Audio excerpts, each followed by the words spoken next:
First of all, if any of you, I remind you every day about the practice plan.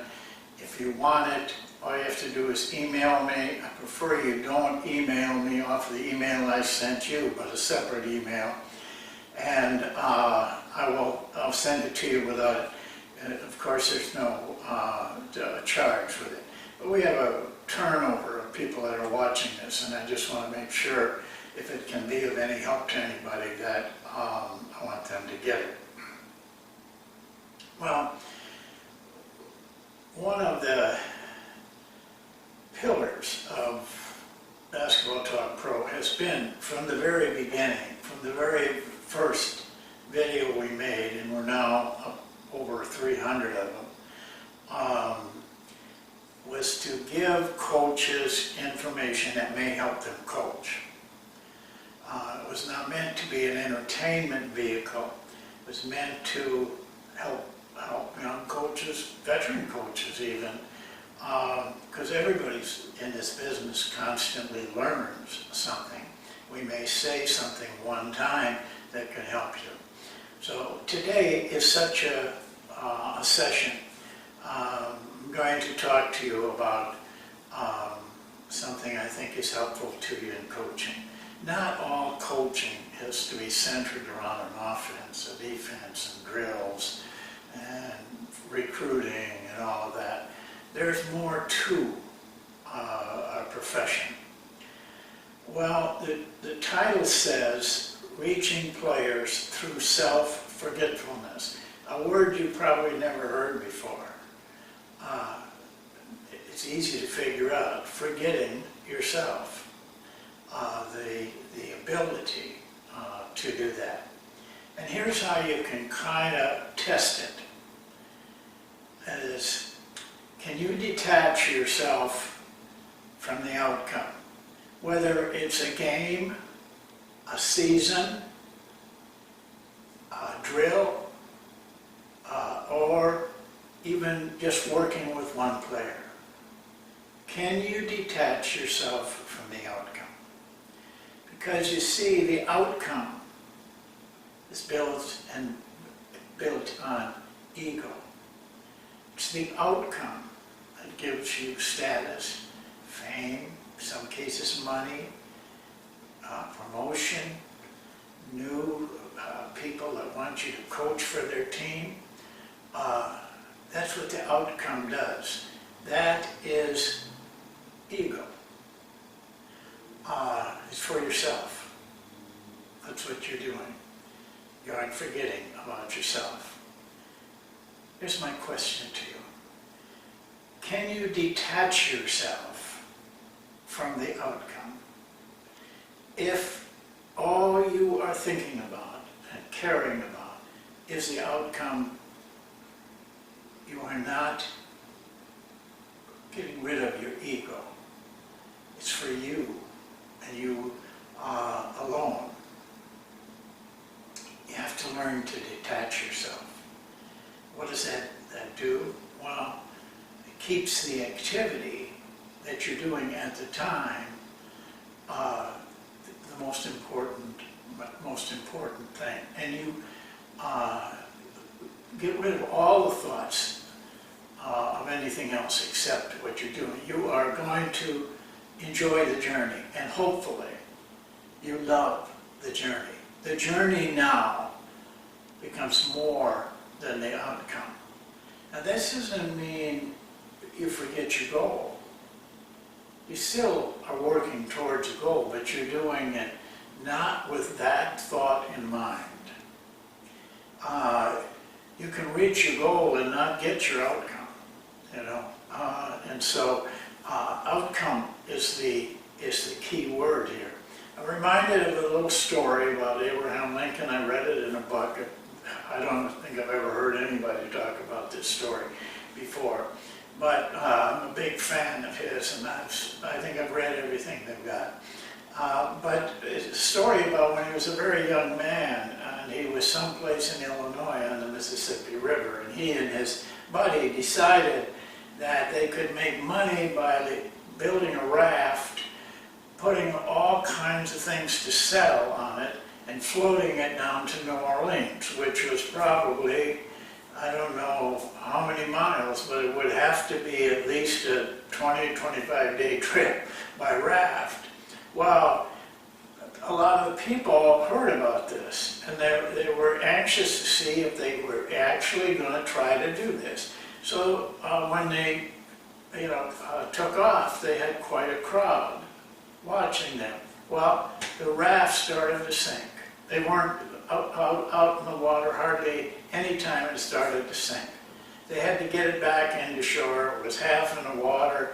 It had all this stuff on there. The people were laughing and making fun of him. The guy that he was with left because it was so humiliating after all this build-up. Abraham Lincoln just continued to work. He started by taking everything off the raft. Then he found out what the problem was. He patched up the problem. He made sure everything was right. Then he loaded the raft up. It took him hours of this. And all the time, the crowd was, ridiculing him. He detached himself from the outcome. He was thinking only of what he had to do. He didn't detach himself from the goal. The goal was to get that raft down to New Orleans. And I'm sure they did make it, by the way. And I'm sure that the trip after they got the raft going, and the guy then came back and joined Abraham, that they lived on that raft the same way. That's self-forgetfulness. It's forgetting about yourself. And it's a key. If you want your players to forget about themselves, which is always a major coaching problem. First of all, you got to do it yourself. It doesn't make any difference how you say it.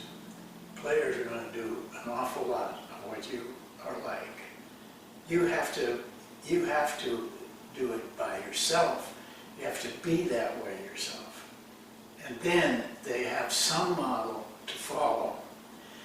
But one more sample of this. I'll just ask you this question. You don't have to answer it, of course. When you walk, do you think about it? You think about what you're doing when you walk? Well, most of the time you're walking towards an outcome.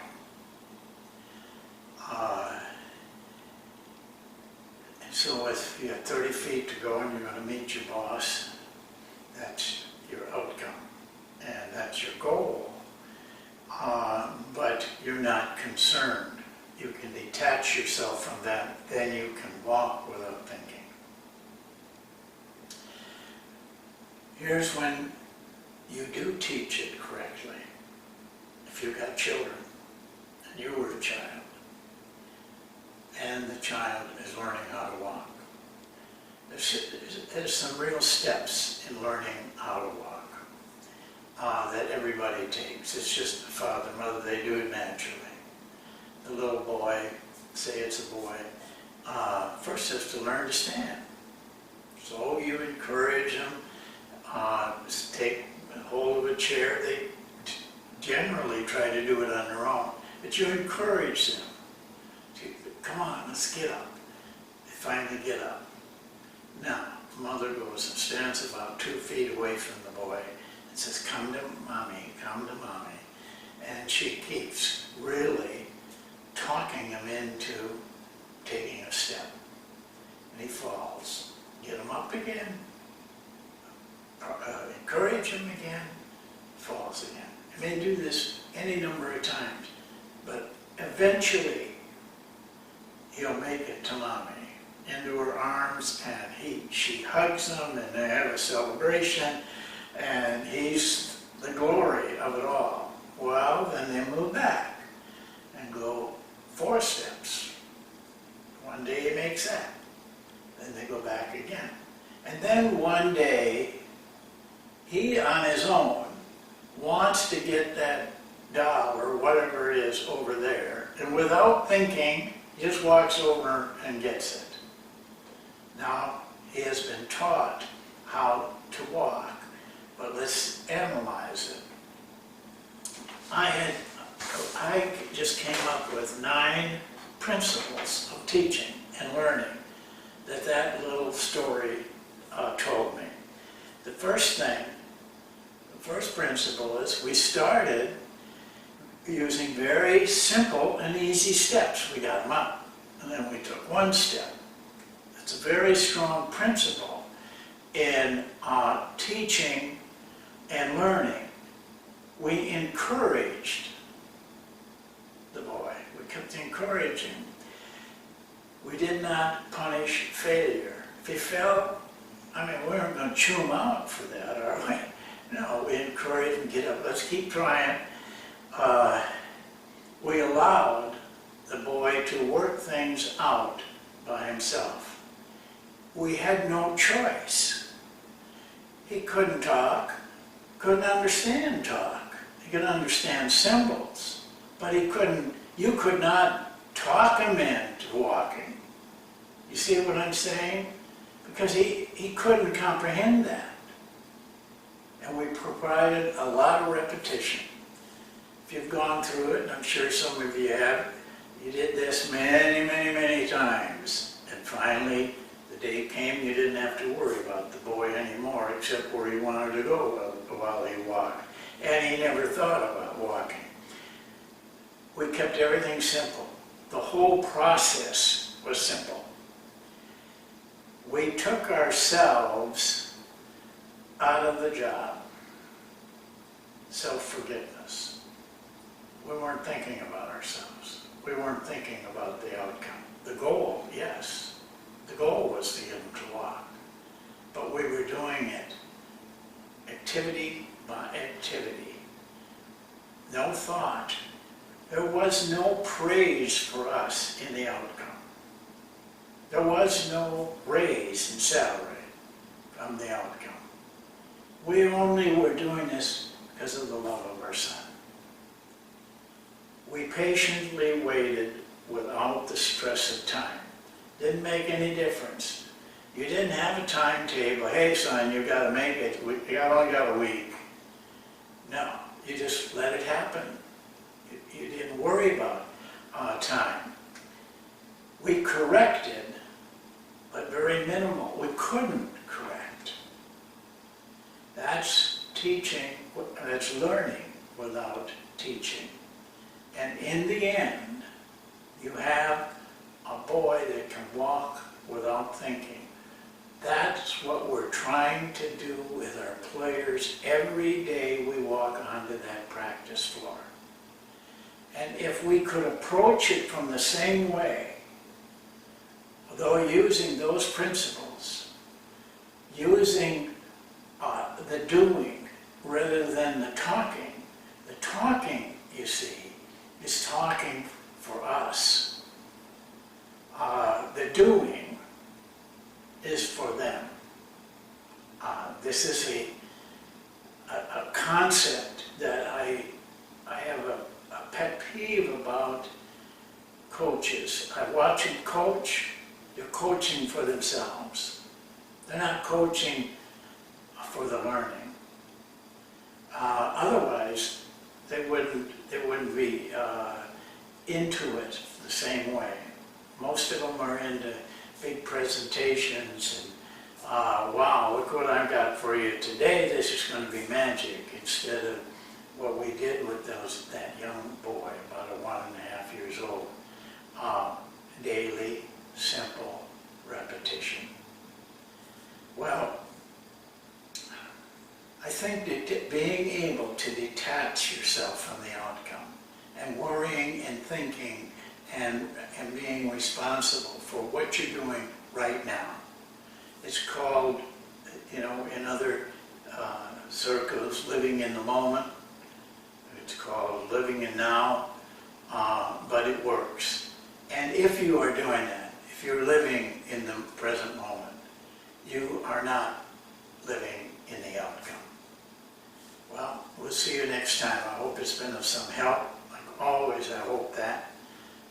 We hope that each one of these that we do can maybe strike something that helps you down the road. We'll see you next time, and thank you for watching.